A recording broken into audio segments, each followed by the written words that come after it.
What's going on, guys? So I got about like halfway through undoing the screws before I realized, you know what? People might find this interesting. So audio is going to be terrible. The video might be terrible. This might not even see light of day. We'll see. But I wanted to go into a little video of like fixing and taking apart a speaker. I have one of these Alesis M1 active speakers. Pretty cool looking speaker. It's the Mark II, MK2, I'm assuming it stands for Mark II. They don't make it anymore, but it's supposed to be a fairly decent speaker for the price range. But I got them for free thanks to Papa Top Mop, if we call him that. Might not call him that. He got these for me for free. A friend of his was getting rid of them, and one of them worked. It sounds good, but this one right here, the subwoofer isn't working. The tweeter works fine, sounds clear enough, but the subwoofer isn't working. And right here on the back, you see this connector right here. That connector is usually used to connect a speaker to whatever power source it is, especially if it's a smaller speaker. So I'm gonna see if I can open it up, recognize any problems, and possibly put a new end on with a crimper or something simple like that. Here's hoping. Also, side note before I get started, this is not where I normally work. I'm currently staying with my parents for a little bit, and my desk is in storage, so the bed is my office now. How much of this is visible? Way too much, just as it should be. I'm gonna pop a YouTube video, time cut this. As you can see, I have a fancy little screw holding cup made out of a dimple in the blankets. And if anyone asks, that dimple you see right here, that was there when I got it.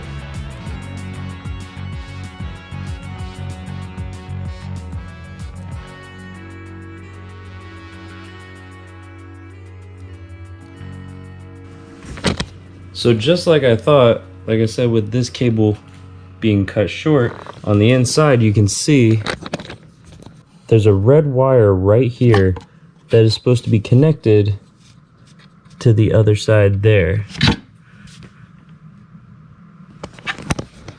So now my struggle is going to be trying to figure out how I can get into it without making it worse.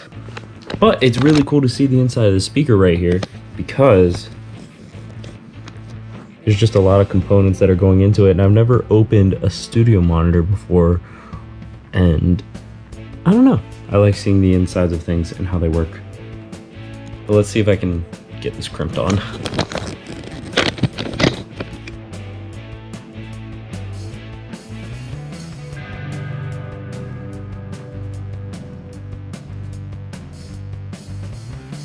Why do you use so much tape on this? Why is it just peeling away and not actually coming off?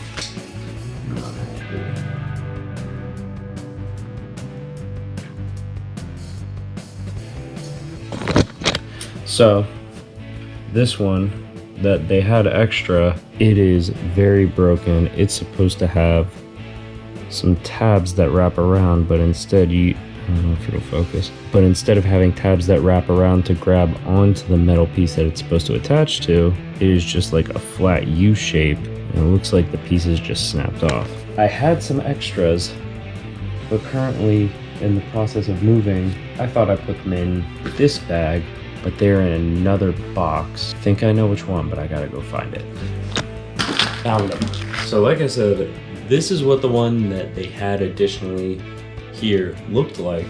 This is what it's supposed to look like. It's got those pieces that curve around and it slides onto the tab. Let's see, will it actually slide on and not come off? Yes, it will. So you can see in there, I was able to slide it on, and it's pretty snug.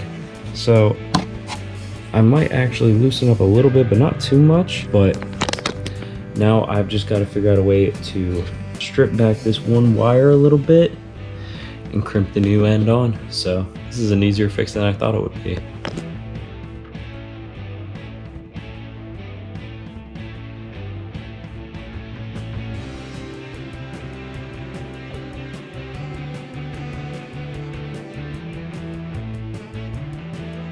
So I found there are 3 places to disconnect: here, here, and here. With those disconnected, I can take this off completely, and while I was fighting to get it around a minute ago, I can much more easily get in there with my hands and actually get the crimping done. Also, for anyone who's curious, these two wires right here, the red and black, they were connected further down, but just to give me a little bit more room and angling abilities, I split them apart just a bit.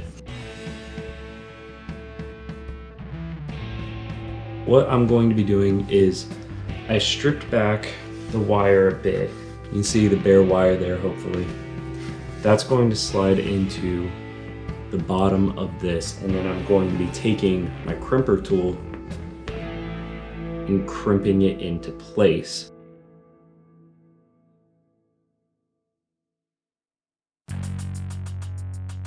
Now, if you do it right, you should be able to pull on it and it not come out. The crimper basically bends this casing into place and it grabs onto the wire and doesn't let it go. So now my wire is through, connected. I'm gonna slide it on to the other side, the speaker cone. Now we're gonna rebuild it, put it back together, plug it in, and hopefully we hear something out of this sub.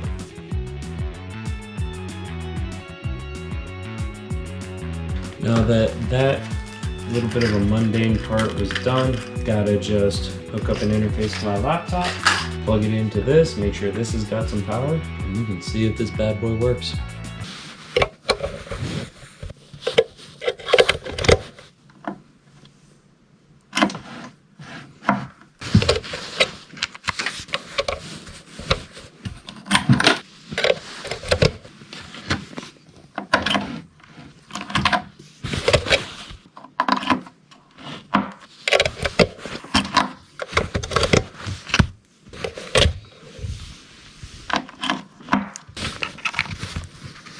All right, time to actually check it. Plugged in, playing a track on my computer.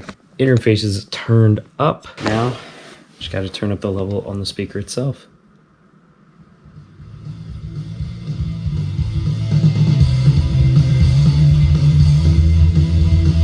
A great success! I'm really excited. Now I've got a second set of monitors that sound decent. It's a good set of reference monitors. I can use them to just test my mixes on something else, or maybe I'll just give them away to a friend. I don't know. But it was cool because it's always fun getting to take something apart that's broken and make it work again, especially when it was something as simple as a fix as this needed. These Alesis Mark IIs, I've heard good things about them. They're great, like low budget monitors. So let's see what we can do with them. Like I said, it's normally not this easy of a fix. Most of the time, if something's gone, it is gone. But it's always worth checking if it's something as simple as just replacing a little tiny end on your speaker. It's always worth checking to see if you can do this easy fix yourself. Keep in mind though that I have taken apart plenty of speakers. I have broken speakers. I have had fun taking things apart and seeing how they work ever since I was a kid. So I have a little bit of experience in this realm of things, but I wouldn't by no means call myself an expert. So the fact that me as like an experienced novice is able to do this definitely means that anyone else can do it. So before you start throwing away any old equipment, take the time to take it apart, see if you can figure out what the problem is, diagnose it, even look up a couple tutorials. That's how I learned a lot of what I do. But thank you guys so much for watching. I hope you guys enjoyed this video. I always have fun doing stuff like this, and hopefully someone else finds it interesting. But until next time.